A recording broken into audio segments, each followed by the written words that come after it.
Kalau kita kerja hanya biar kelihatan jalan usahanya, banyak mas saya lihat, orderannya banyak, orderannya ribuan, mau update alat aja nggak bisa-bisa.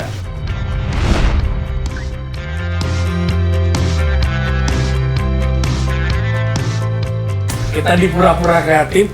Jadi ini adalah channel podcast. Orang yang bolehlah masuk di sini Biar kelihatan kreatif. biar kelihatan kreatif. Pada dasarnya kita berpura-pura aja kreatif. Kreatif aja. Karena di masa pandemik.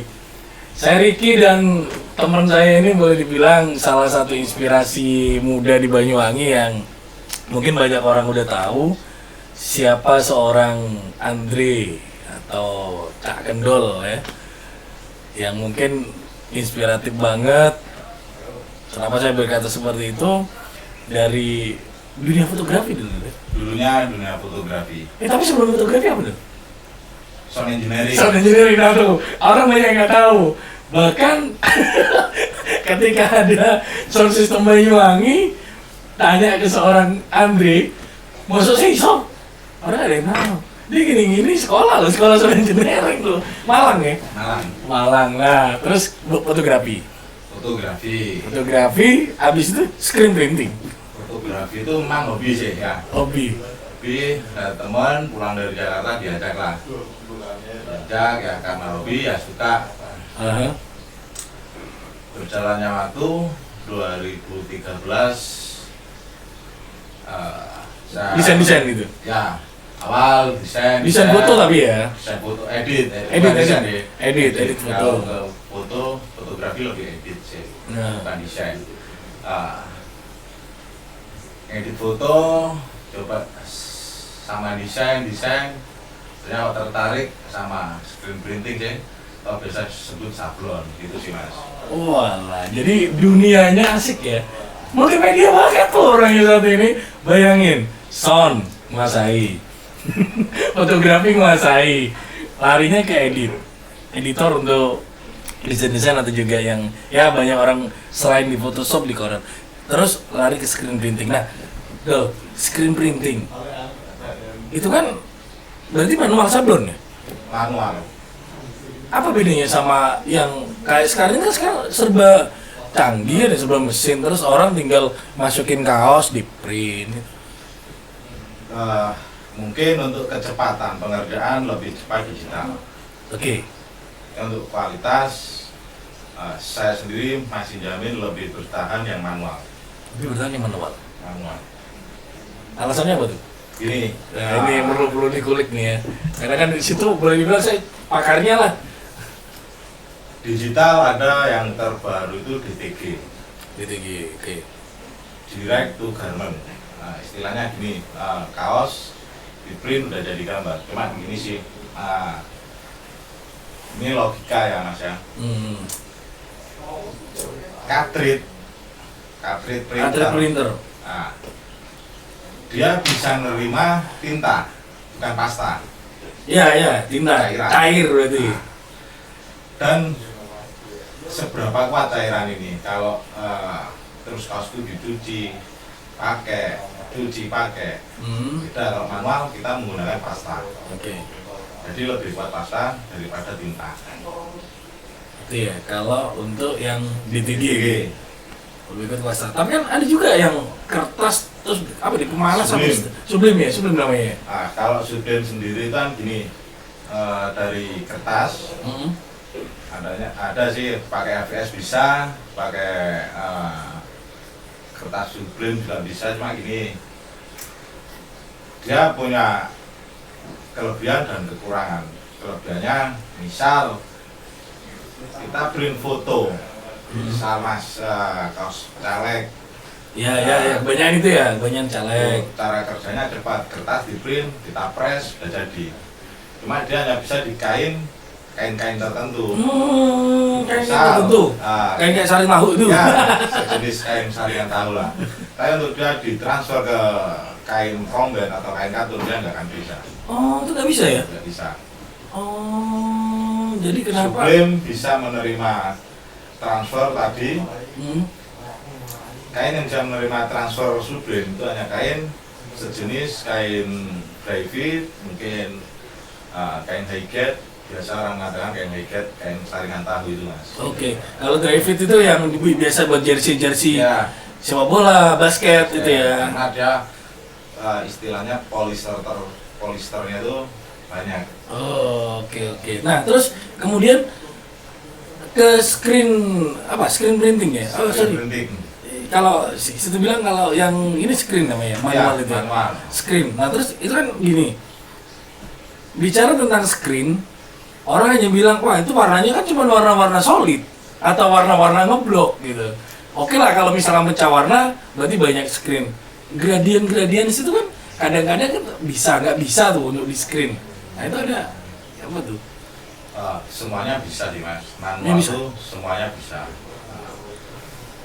Jadi gini, screen printing itu satu mas, bisa dikatakan sablon manual. Oke. Terus screen printing is art, pekerjaan seni loh mas, sablon ini mas.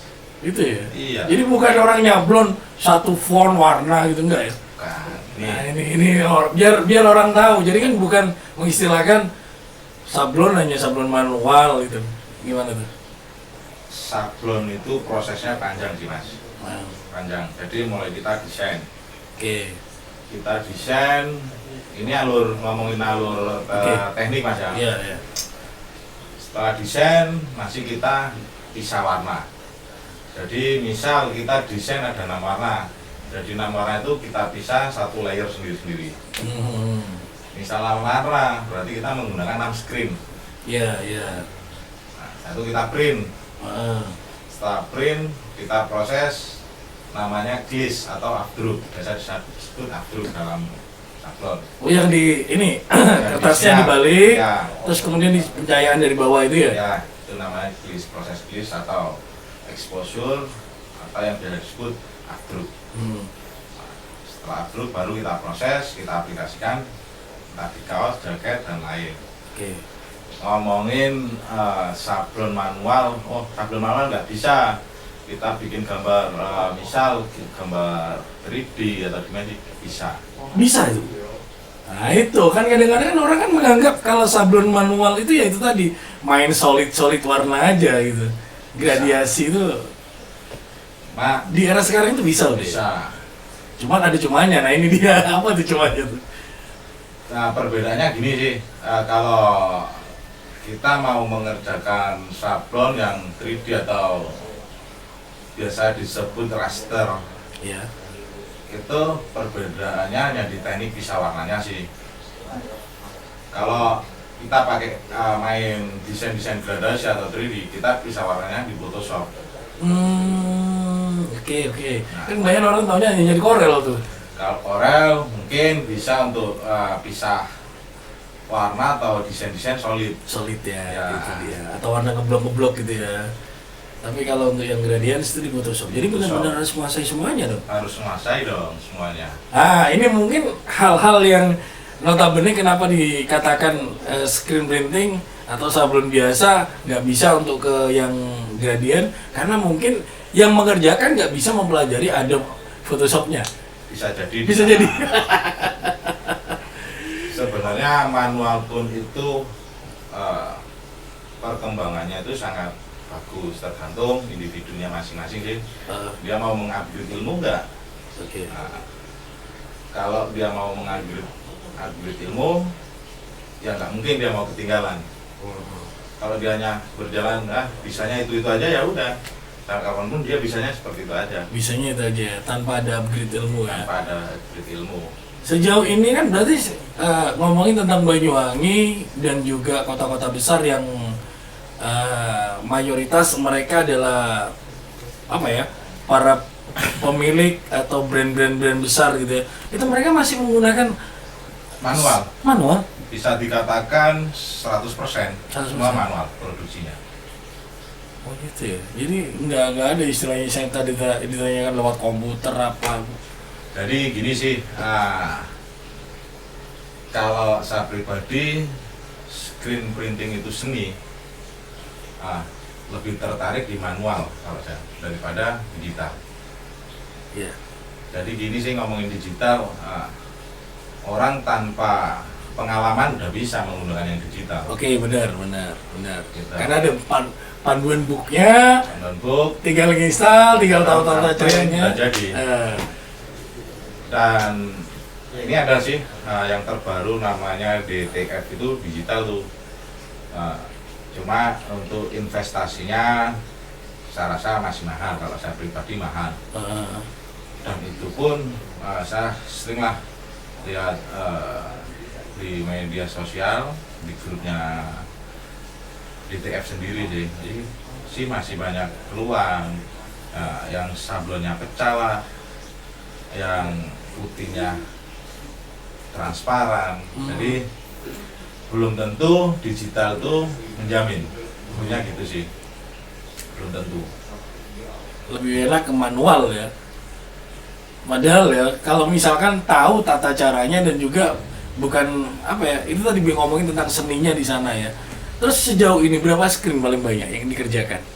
15 screen. 15 screen? Nah, waktu itu ikut acara, bisa dikatakan lomba sih. Di sana keren lah acaranya.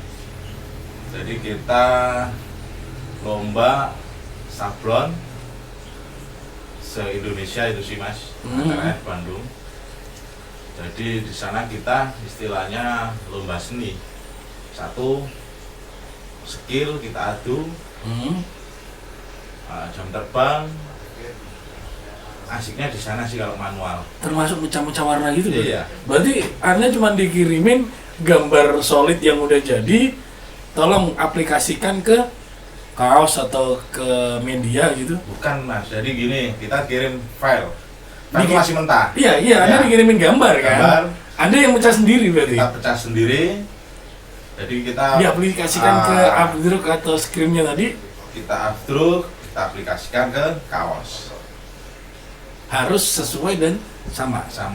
Nah, ini kan kalau ngomongin tentang screen printing manual, berarti nyampur warna ini pengaruh juga, seni juga tuh. Pengaruh, sangat-sangat pengaruh. Itu ada bukunya nggak sih? Kalau namanya pantun deh Mas, Pantun gitu. Pantun tun ya. Itu untuk kita membuat warna, misal jadi dari komputer Mas, misal dari PC, warna pink, jadi kita lihat dulu, ini warna jenis apa, cara nge-mixnya warna apa aja, kita lihat panduannya tadi. Iya, kalau apa namanya, kalau tintanya sih putih ya Pak ya, tinta untuk nyablon, bukan pewarnanya loh ya. Apa sudah ada warna-warnanya gitu? Ini ngomongin tentang tinta nih sekarang. Tentang pasta ya, Iya. Obat, sablon tuh banyak jenis Mas. Ada rubber. Rubber itu jenisnya water base. Apa tuh? Air. Oh, air. Ada yang plastisol, itu jenisnya solvent, minyak, kadar minyak. Jadi cara menghapus atau membersihkan pasta yang di screen itu kalau water base ya cukup pakai air. Kalau kita plastisol, cara membersihkan ya harus pakai kadar minyak, entah solar atau yang lain. Itu yang di screen-nya. Screen. Oke. Nah, enggak, yang saya tanyakan tadi itu kan warna-warnanya itu sudah berwarna Magic Ibini Yuka ataukah CMYK atau RGB nih? Ini kan kelanjutan ini tadi. Iya. Ngomongin macam-macam pasta. Iya. Kalau rubber sendiri sih itu kita warna nge-mix sendiri. Jadi pasta itu hanya ada dua jenis, ada white, sun, dan clear. White dan clear. White khusus bikin putih, yang clear untuk mix warna. Mix warnanya ya. Itu yang water base. Ngomongin yang plastisol, dia udah warna jadi. Jadi tiap pasta itu ada merah sendiri, kuning sendiri, hijau sendiri, gitu sih. CMYK ya? Lebih dari CMYK. Lebih dari CMYK? Lebih dari CMYK. Warna-warna violet, warna lengkap ya? Gold, silver udah ada. Oh gitu. Jadi orang kan itu tadi dipikir juga CMYK itu kebanyakan ya plastisol itu ya yang untuk warna-warna yang seperti itu. Terus untuk ini kan ada tuh istilahnya kalau ngomongin tinta ya, dulu yang terkenal itu tinta Jepang katanya kayak gitu. Karena ibaratnya tinta Jepang itu lebih solid dan gimana itu kalau menurut seorang Andre atau Kendall sendiri gimana tuh? Ini sih mungkin ngomongin jangan terlalu jauh lah, kita ngomongin Tinta 10 tahun yang lalu atau 15 tahun yang lalu. Mungkin kita pakai tinta rubber ini harus di mix inilah ribet sih mas. Nah, dengan perkembangan teknologi, berjalannya waktu, sekarang banyak katakan merek-merek tinta dan itu udah uji cobanya udah bagus mas. Jadi kita beli tinggal pakai udah, daripada mungkin, tapi beberapa pelaku sih masih ada sih menggunakan teknik-teknik lama gitu sih mas. Jadi pakai rubber yang murah di mix lagi, repot. Saya soalnya pernah mengikuti Instagram Anda sih.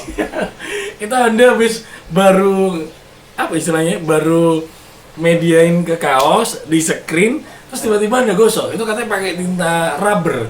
Rubber itu kan ngaret ya istilahnya ya, namanya rubber. Itu gak sampai Anda gosok itu nggak ngelodok sekali, berarti tinta itu mahal gitu ya? Kalau mahal enggak? Enggak. Kalau mahal enggak, masih relatif harganya. Cuma dia kualitasnya udah bagus dan itu impor sih mas. Oh impor ya. Nah, misal kita gini loh mas, kita beli rubber yang harga anggap 40.000 sekilo. masih kita mix lah, kasih inilah, kapan kita mau kerja? Ya, masih mikirin kesananya ya.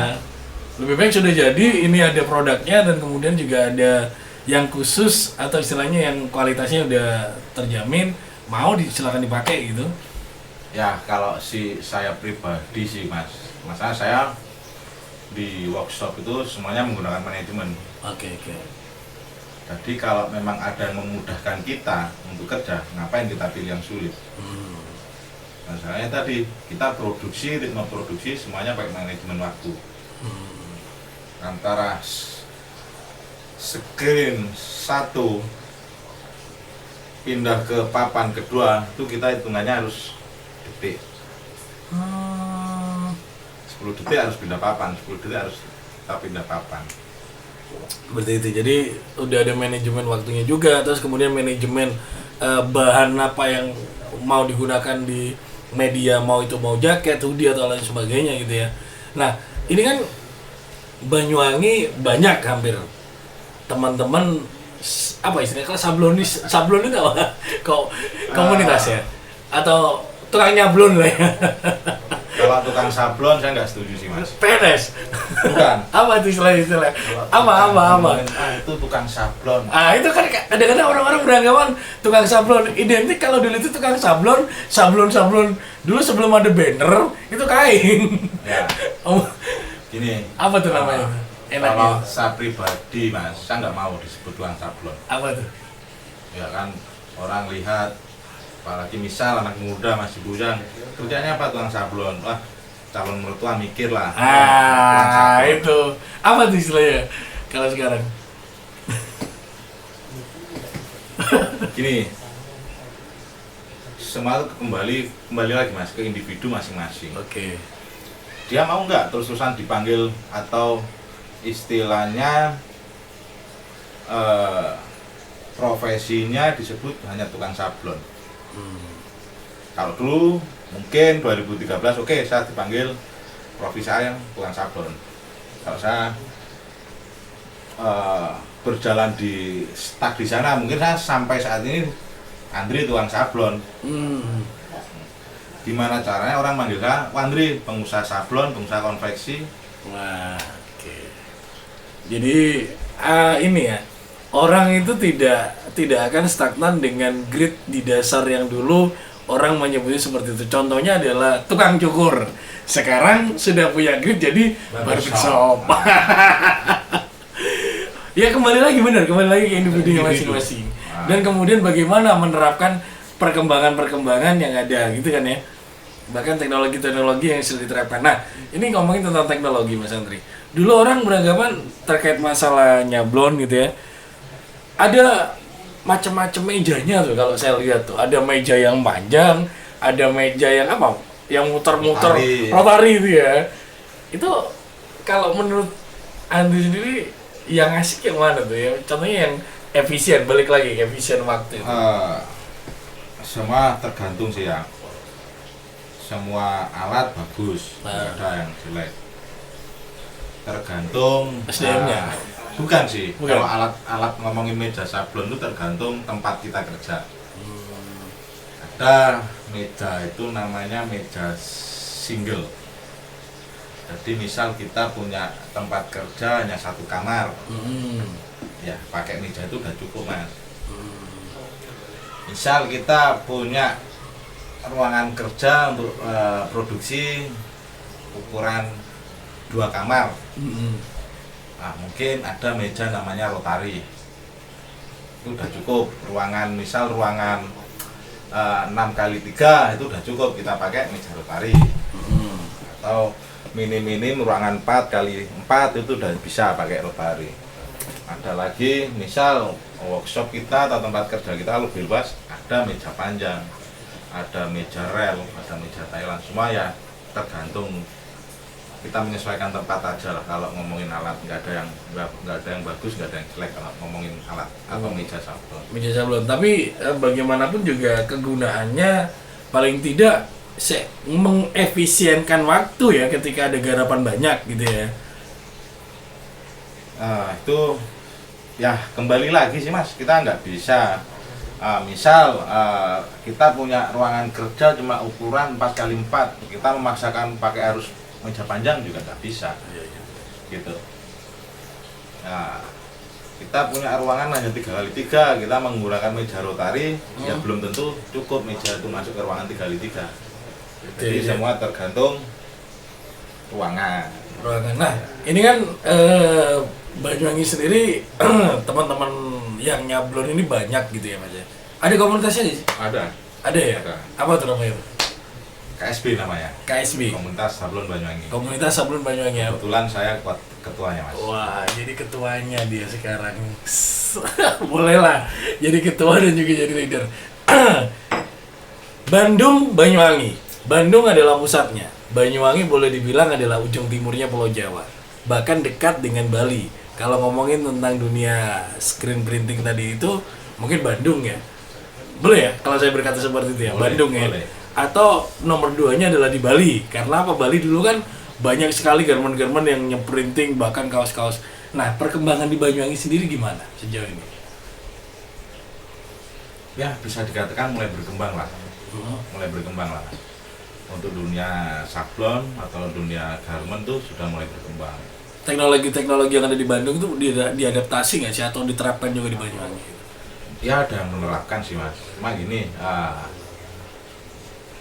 berkembang, oke, dikatakan berkembang. Cuma gini, kalau persepsi saya melihat di lapangan, semakin banyak pelaku, ini juga istilahnya gini, ini juga akan rusak dengan sendirinya nanti mas. Maksudnya rusak itu? Gini, semakin banyak pelaku, semakin banyak kompetitor. Kalau bersaingnya bagus, bersaing ke kualitas, kalau bersaingnya udah hancur-hancuran harga, itu yang dimaksud ya. Ini sudah, saya rasa kayaknya Banyuwangi udah mulai seperti ini mas. Hancur-hancuran harga? Iyalah. Kalau kualitas? Kalau kualitas nomor 2 mungkin mereka. Saya berani mengatakan seperti itu. Nah kalau di komunitas sendiri, di komunitas yang ada di Banyuwangi sendiri, alhamdulillah penerapannya gimana? Kita punya standar harga di sana. Oh, ada standar harga ya, jadi sudah diterapkan ya. Jadi anggota yang masuk di sana, kamu ikut nggak? Nah, kamu masuk komunitas, konsekuensinya seperti ini. Bukan berarti kita membatasi mas. Bukan berarti kita membatasi dapur mereka. Setidaknya gini loh. Pasar yang menentukan harga siapa? Ya kita sendiri. Iya kan, penjual, pembeli. Benar. Tuh. Paling nggak dasarnya itu. Jadi kita di pasar tarungnya tarung kualitas. Nah, beberapa waktu ya denger sih aku, bahkan vendor ini harga ngikut pembeli, ikut konsumen yang menentukan harga. Itu ya.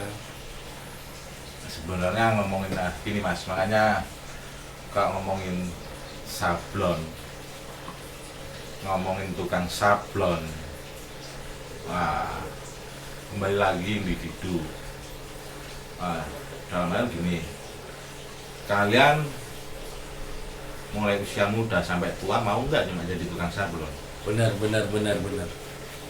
Kapan mau jadi pengusahanya? Nah, kapan mau jadi pengusahanya? Iya. Saya gini mas, ngomongin kos produksi sablon itu besar loh mas. Bener. Kos produksinya besar. Kos produksinya besar, operasionalnya besar. Kalau kita kerja hanya biar kelihatan jalan usahanya, banyak mas, saya lihat, orderannya banyak, orderannya ribuan, mau upgrade alat aja nggak bisa.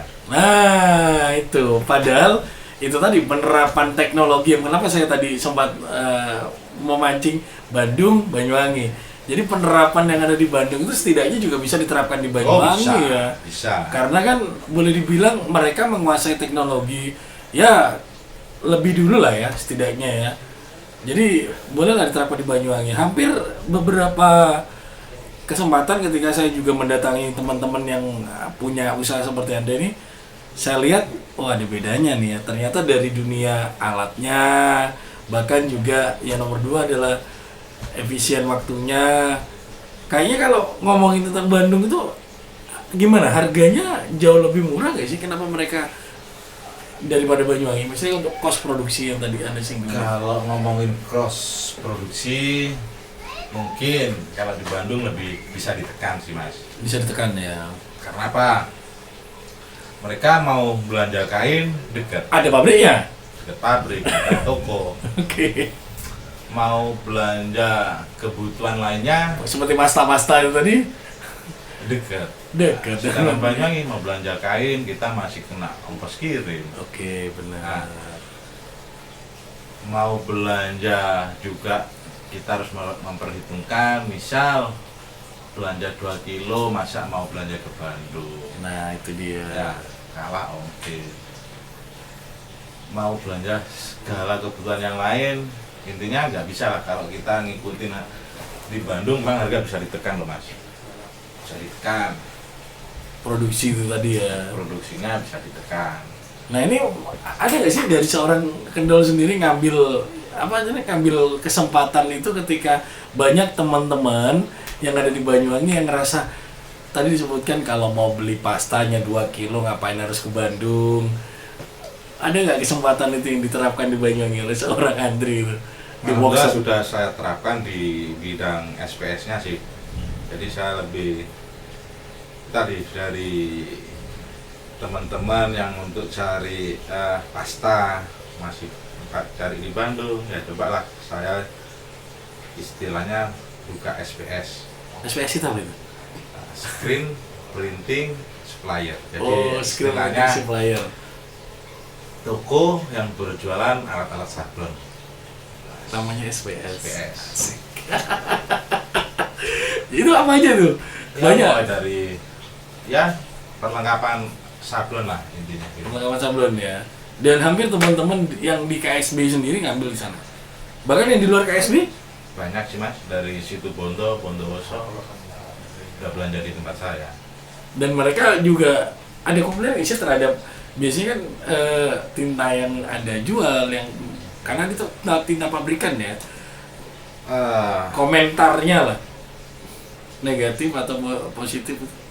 Ya positif lah pastinya mas, positif. Cuma terkadang gini, si A biasa menggunakan tinta merek si B, ya, beralih menggunakan tinta merek C, itu adaptasi lah. Oke. Jadi tinta juga punya karakter sendiri-sendiri. Tuh, tinta. Dunia sablon, ya boleh dibilang adaptasi dari Bandung ya, bukan Jakarta ya kebanyakannya. Bandung ya, karena Bandung itu pusat fashion ya buat Indonesia. Bahkan di sana harga juga ya kita tahu lah, kalau mau cari busana atau apa semuanya pabriknya ada di Bandung. Diterapkan di Banyuwangi. Istilahnya adalah SDA-nya kita ambil di sana, teknologinya. Bagaimana juga dengan SDM-nya yang ada di Banyuwangi? Mereka dirasa sudah mau nggak dengan penerapan teknologi baru gitu untuk screen printing? Kalau ngomongin teknik mas ya, kan teknik ya termasuk teknik. Iya. Saya rasa ini saya ngomongin yang ada di dalam komunitas, teman-teman yang di dalam komunitas ya. Sebelum mereka gabung di komunitas. Berapa orang sih? Sedikit mas. Berapa? 20 orang cuma. 20 orang ya. Sebenarnya banyak pelaku sablon yang di Banyuwangi ini. Alasan mereka nggak mau gabung apa tuh? Nggak tahu. Nggak tahu. Biasanya kan ya mungkin dia beranggapan gini loh, komunitas itu apa sih? Oke, komunitas itu apa sih? Yang nomor 2 mungkin apa sih, cuma ngopi-ngopi. Mungkin mereka beranggapan seperti itu. itu kan komunitas Banyuwangi. Iya. Kalau Jawa Timur punya komunitas? Punya. Apa namanya itu? SJT. Ya, yang di luar komunitas ada juga ikut gabung di sana? Ya, nggak bisa. Oh gitu? Nggak bisa. Yang bisa istilahnya gini, SJT itu yang menaungi komunitas-komunitas sablon yang di Jawa Timur. Di Jawa Timur. Yang udah punya nama komunitasnya ya? Maksudnya udah punya berapa orang anggota gitu ya? Tuh, yang menaungin komunitas-komunitas di Jawa Timur itu namanya SJT. Itu hampir berapa orang tuh kalau SJT sendiri? Ribuan ya? Gila ya. Jadi, nah di Banyuwangi dulu, itu teman-teman gimana tuh? Hampir 20 orang tuh. Ya mereka solid lah, solid di dalam komunitas. Karena prinsip teman-teman sama. Kita harus maju dan berkembang bersama. Untuk di dalam komunitas sendiri kita lebih pembangunan SDM sih. Kalau teknik saya rasa semua bisa. Oke. Yang dimaksud dengan SDM ini kan sumber daya manusianya, berarti kan juga dengan ini tadi skill juga termasuk di dalamnya. Bukan itu aja. Setiap bisa dikatakan 90% teman-teman yang gabung di komunitas sablon Banyuwangi, 90% mereka sudah punya karyawan. Oke, mereka boleh dikatakan bukan tukang sablon lagi, tapi mereka pengusaha sablon. Jadi mereka terkadang kebingungan atau stres menghadapi karyawan. Masalah hari Sabtu berarti ya? Bukan sih mas. Karena kan Sabtu waktu bayaran. Jadi bukan itu. Nah itu tadi, kita kalau kerja tanpa manajemen mas. Oke, benar. Kembali lagi, manajemen semuanya kalau nggak kita lakukan ya hancur. Kapan kita mau berkembang? Oke. Jadi gini, kadang-kadang karyawan yang penting dia kerja, yang penting dia datang, nyampe tempat kerja dia bingung apa yang dikerjakan.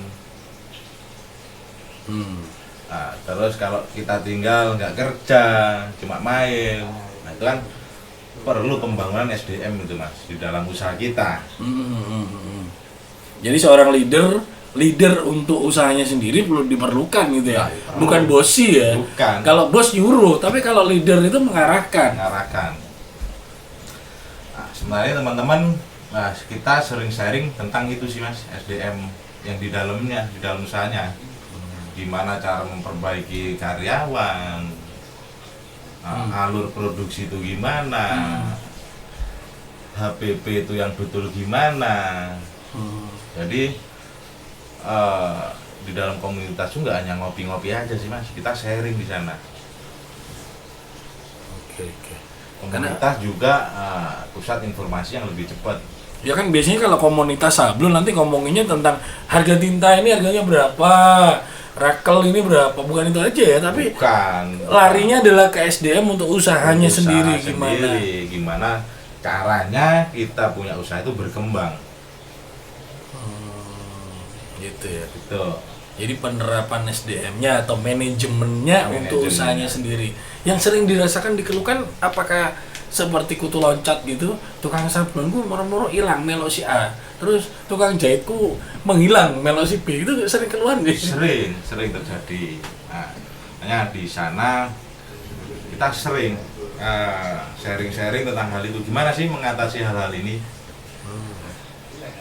Nah, gimana sih caranya ngatur karyawan itu biar seperti ini? Itu sering kita diskusikan di dalam komunitas. Nah, misal kita ritme produksi itu gimana? Karyawan itu gimana sih biar dia bisa kerja on time sesuai deadline? Ya karena jasanya adalah deadline ya. Iya. Deadline waktu ya. Ketika ada pemesanan ditanya berapa hari, berapa lama, mau nggak mau ya kita juga ada penekanan kepada karyawan gitu kan ya. Itu Mas, tanpa kita menekan, gimana Nah. caranya karyawan tuh sudah bisa mengerti. Itu yang sering jadi PR ya. Nah, Tapi sejauh ini gimana solusi-solusi yang dari komunitas sendiri yang sering kali terjadi atau sharing gitu? ya alhamdulillah ada perubahan sih Mas. Teman-teman di usahanya teman-teman tuh sudah banyak perubahan. Yang awalnya yang jam kerja dibikin seenaknya sendiri udah mulai nggak ada hal-hal seperti itu.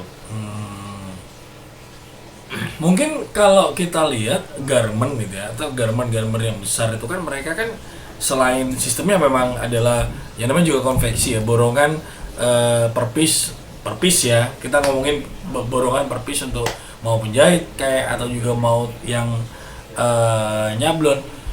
Biasanya mereka juga punya landasan ADRT-nya ini. Kalau misalkan kamu jahitnya sekian, di list masing-masing berapa jumlahnya itemnya. Sejauh ini teman-teman itu sudah melakukan hal itu nggak sih? Atau memang wis garapun wis gitu? Mungkin 2 tahun yang lalu itu belum Udah tahun yang lalu belum ada ya? Saya rasa seperti itu tadi. menggunakan istilahnya approval di. Approval ya. Jadi mulai dari order masuk, Oke. ya konsumen udah ngebikin desain, size berapa, langsung ke approval. Approval ini ya tadi tersistem jalan. Approval turunnya kemana? Misal di awal kita diturun di kepala produksi. Setelah kepala produksi turun ke cutting. Ya, pemotongan. Nah, setelah potong turun lagi ke divisi sablon. Oke. Sablon isi baru ke jahit. 2 tahun yang lalu belum ya teman-teman ini? Saya rasa belum. Belum ada manajemen seperti itu ya. Belum, Mas. Ya alhamdulillah di awal tahun kemarin saya lihat usaha teman-teman udah mulai progres lah. Mulai menggunakan sistem semua. Sistem seperti itu.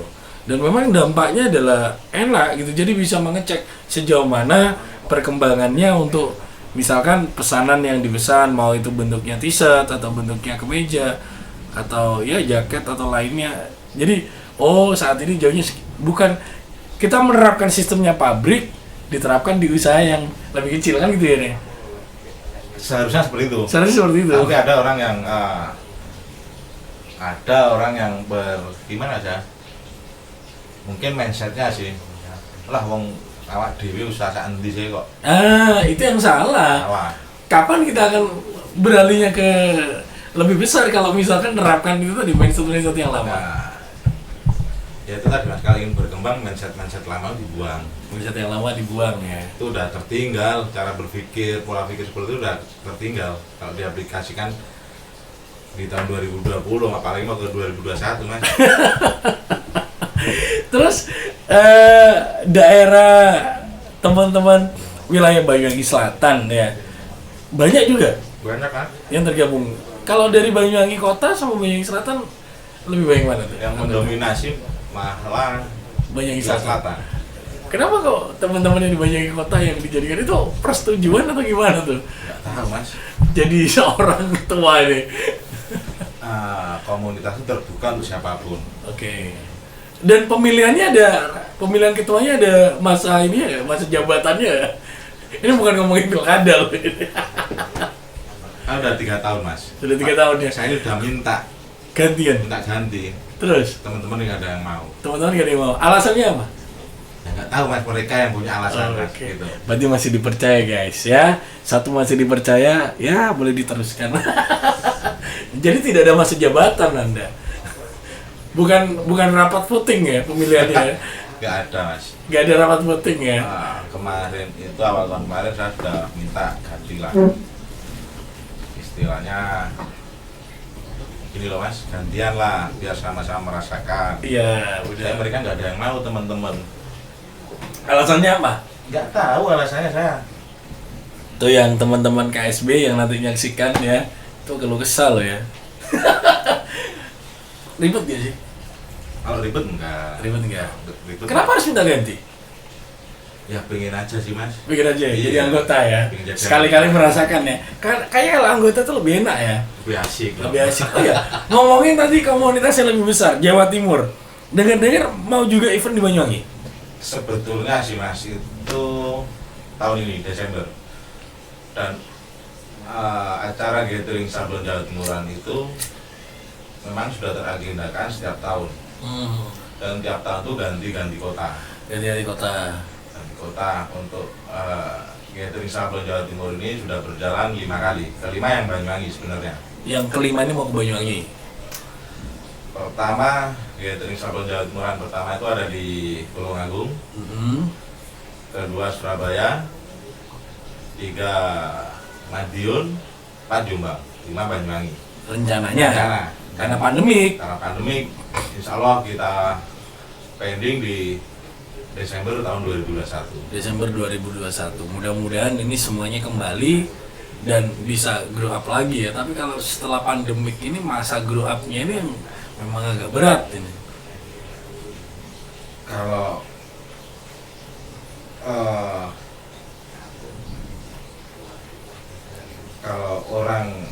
orang pura-pura kreatif mas, Iya. itu nggak mikir pandemik mas. Oke, benar. Mau pandemik, mau enggak, yang Kalau penting selama kita- pura-pura kreatif. Selama kita mau pura-pura kreatif, Oke, benar. Yang penting pura-pura kreatif.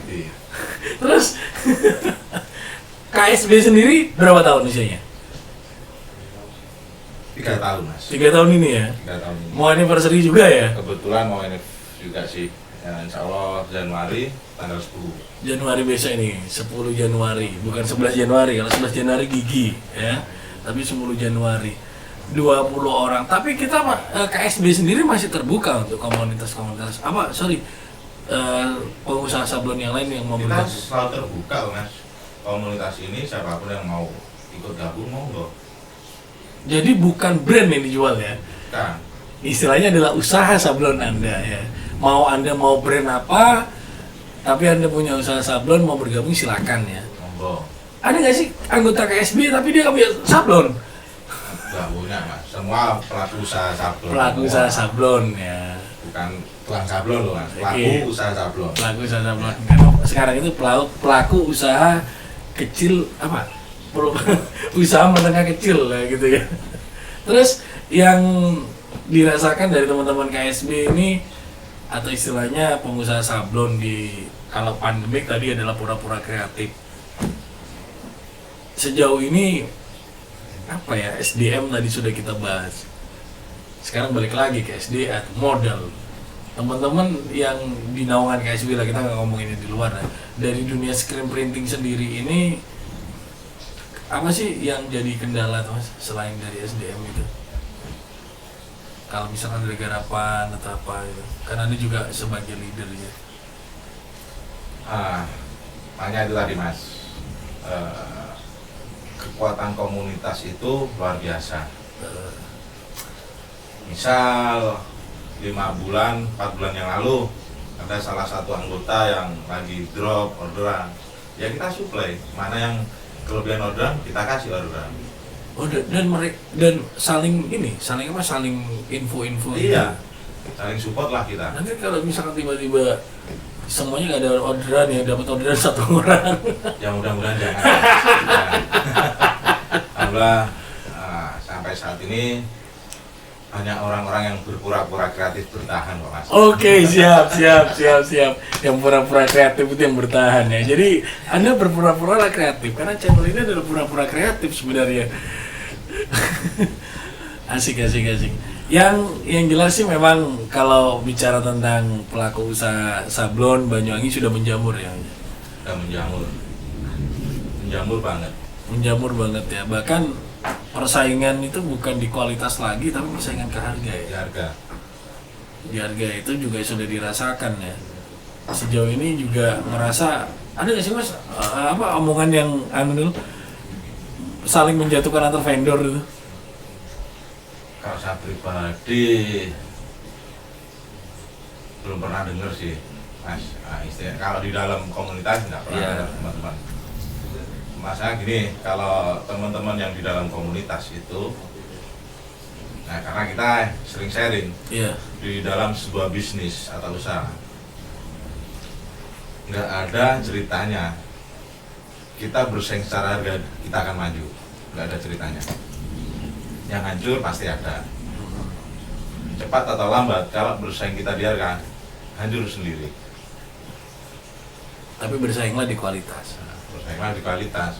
Itu lagi kembali lagi Mas, pasar itu yang menentukan penjual. Oke, benar. Jangan sampai seperti monkey bisnis. Kenapa saya bilang monkey bisnis? Monkey bisnis itu istilahnya adalah ketika Anda lagi ngetrenin hal yang satu, itu biasanya yang lain seakan-akan itu jadi dominan, bahkan harganya mulai ditinggi-tinggikan. Ya sepertinya bunga, ya sekarang lagi naik. Apa itu bunga-bunga janda-janda itu?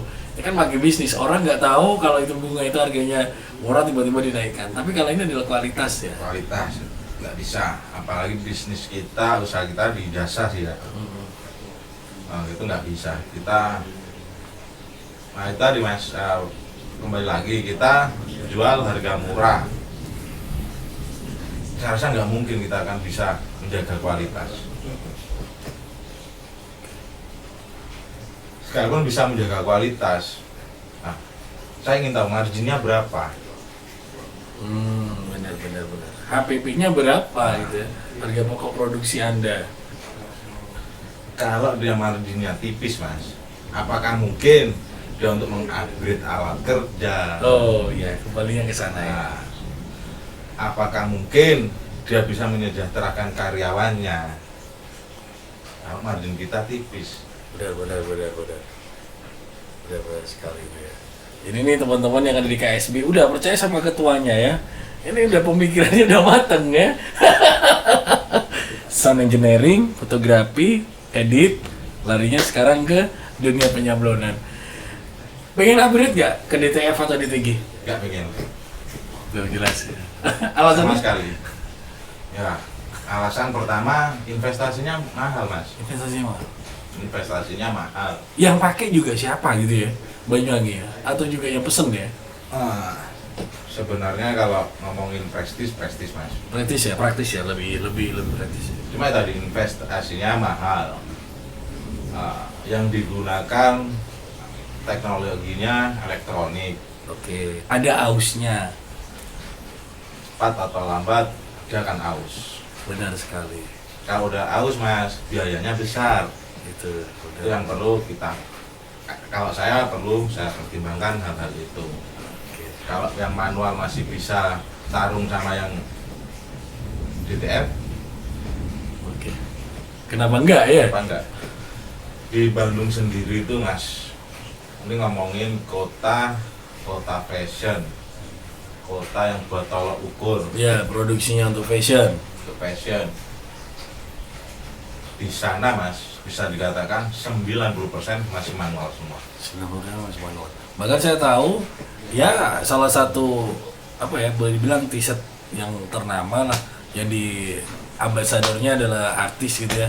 Itu mereka juga masih manual. Iya. Masih manual. Jangan beli alatnya, tapi belilah ilmunya kan gitu. Alatnya bagus, ilmunya kan sama aja bohong. Yang penting tuh ilmu Mang Mas. Bener. Itu, Ilmunya. Mau punya alat sebagus apapun kalau ilmunya juga nggak bisa diterapkan ya nggak bisa kan gitu ya. Yang terakhir nih, yang ingin disampaikan buat orang-orang yang pura-pura kreatif, khususnya untuk dunia pengusaha sablon apa nih?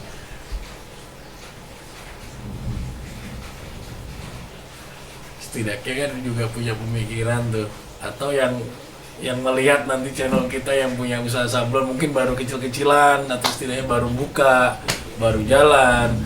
Banyak orang yang ngerasa, wih sablon gue paling apik. Padahal berapa tahun sih di dunia sablon? Kalau di dunia sablon Mas, masih sekolah udah hobi. Sekolah udah hobi. Terus tahun 2000-an tuh udah main sablon, cuma nggak konsisten lah, buat main-main aja. Mungkin baru saat kuning di 2013. 7 tahun ya. Dari meja 1 ya. Meja 1. Sekarang 24. Masih orderan satuan itu Mas. Satuan ya. Oke, saya masih ingat. Kostumnya juga masih di rumah, bajunya. Terus yang pengen dikatakan kepada yang pura-pura kreatif, sekarang kan banyak tuh anak-anak yang baru lulus SMA. Saya tahu lihat IG Anda itu menjadi salah satu narasumber di SMK lah, ya kita nggak disebutin, tapi dunianya ternyata ilmunya sudah bisa itu gimana itu kok bisa sampai memberikan ilmu itu, boleh dibilang sebenarnya rahasia itu. Oh enggak sih Mas, apa yang perlu dirahasiakan? Oke. Semakin ilmu itu kita amalkan Mas, Oke. ya setidaknya kita hidup bermanfaat. Benar. Baik-baiknya orang hidup itu orang bermanfaat Mas. Dan saya ke teman-teman komunitas, saya pribadi sering Mas saya share entah ilmu manajemen, entah ilmu apa, saya terbuka. Dan saya nggak akan takut kehilangan rezeki saya. Ya benar, orang jual lombok di pasar itu banyak. Nah, mindset saya Mas gini, orang jualan pindang di pasar jejer-jejer laku semua kok Mas. Iya itu dia tadi, orang jual lombok itu Iya. banyak. Nah, tergantung itu tadi rezeki itu sumurnya sendiri-sendiri. Tanahnya memang sama. Jadi semuanya diterapkan di komunitas ya. Dan harapannya adalah memang kedepannya komunitasnya semakin banyak orangnya juga ya. Kalau semakin banyak orangnya ya alhamdulillah. Oke. Kalau masih bertahan 20 ya juga nggak apa-apa. Kita 20 pun udah solid kok Mas. Oke, itu solid itu yang lebih masuk akal daripada banyak kepala, banyak kemauan, banyak keinginan kan gitu ya. Tapi ada nggak sih anggota yang keluar itu? Nggak ada. Sementara nggak ada. Sementara nggak ada dan diharapkan juga jangan Nggak sampai ada. ya. Dan Nggak mereka ada. sudah asik di dalam komunitas kok. Oke. Konflik nggak ada ya? Kalau konflik nggak ada. Kalau perbedaan pendapat sering. Sering. Ya namanya Kalau perbedaan pilihan pilkada silakan urusan Anda. orang ngurusi. Orang urusi. Gimana? Ya kalau silang pendapat itu kan bagus toh Mas. Bagus. Untuk saling membangun. Jadi di dalam komunitas sendiri itu teman-teman ya sering lah Mas, kita diskusi tentang ya kembali lagi tentang manajemen, kita silang pendapat, nah, kita argumen tuh ada, cuma mereka asik. Teknologinya juga masih sama. Mereka juga masih manual semua. Teman-teman itu ya. Manual semua.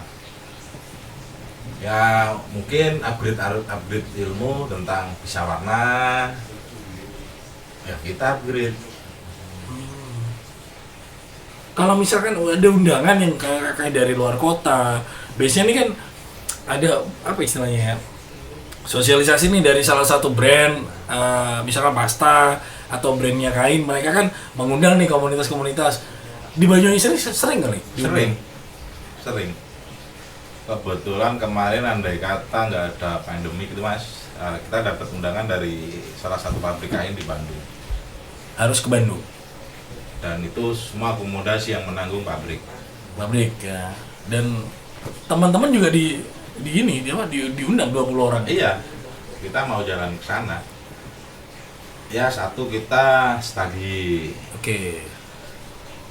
Jadi ya itu tadi Mas, kita di komunitas itu juga bisa menambah wawasan. Itu yang terpenting adalah di sana. Nah, proses bikin kain tuh gimana sih?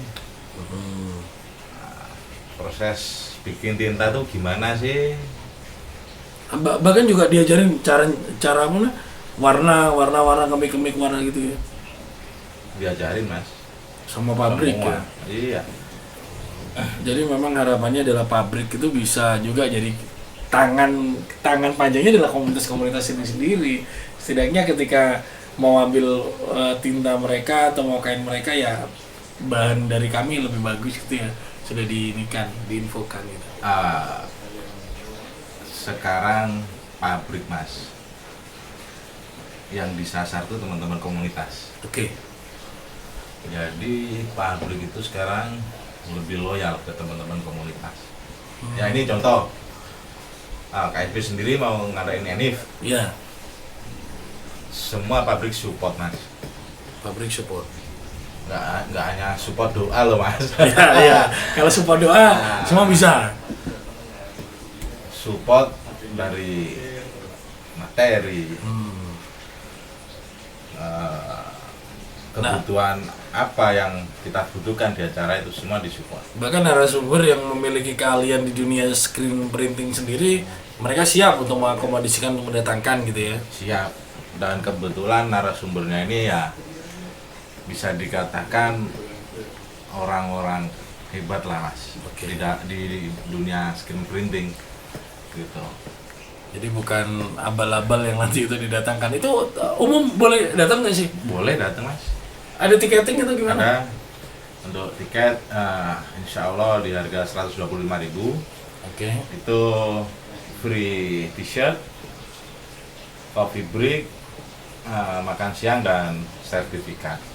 Wah, nih teman-teman anak-anak muda maksimal berapa orang tuh? Kuota? Kan ini masa pandemik loh. Maksimal hanya di 200 peserta sih Mas. 200 peserta ya. Berarti kalau 20 orang itu adalah komunitas sendiri, 180-nya adalah orang luar ya. Orang luar. Orang luar. Sasarannya sejauh ini? Sasarannya lebih ke pelaku usaha sablon sih Mas. Lebih ke pelaku sablon sasarannya. Pelaku sablonnya. Pelaku Sudah ada sablon. daftar ya? Alhamdulillah yang mau daftarin udah banyak sih Mas. Terus? Dari Ponorogo. Dari luar, malah dari luar ya datang. Karena mungkin melihat narasumbernya ya.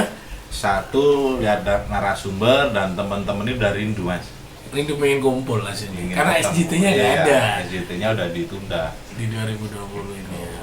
Bahkan kemarin tuh ada yang WA, tak tanyain dari mana, dari Sulawesi mau datang ke Banyuwangi. Gila. Narasumbernya lumayan loh ya. Nanti lihat aja iklannya di KSB sana ya. Oke, terima kasih banyak di kesempatan hari ini. Pura-pura kreatif ya. Kita sudah bikin podcast seperti ini, setidaknya jangan jadi tukang sablon, tapi jadilah pengusaha sablon ya. Mau meja Anda 1, meja Anda 2, meja Anda yang mau panjang, Thailand atau yang muter, mindsetnya adalah Anda adalah pengusaha sablon ya. Thank you, mudah-mudahan bermanfaat. Kalau nggak bermanfaat, jangan dilihat, ya disebarkan saja.